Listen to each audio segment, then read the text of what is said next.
You ask Tiger to solve. This deals with linear equations with one unknown. The final result is x equals 4. Let's solve it step by step. Group all constants on the right side of the equation. Subtract 2 from both sides. Group like terms. Simplify the arithmetic.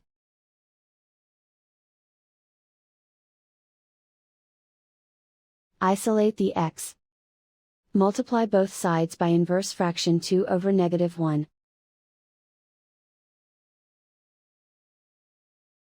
Group like terms.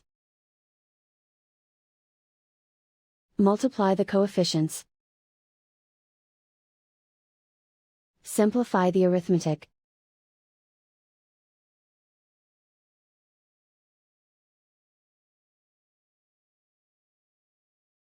And so the final result is x equals 4.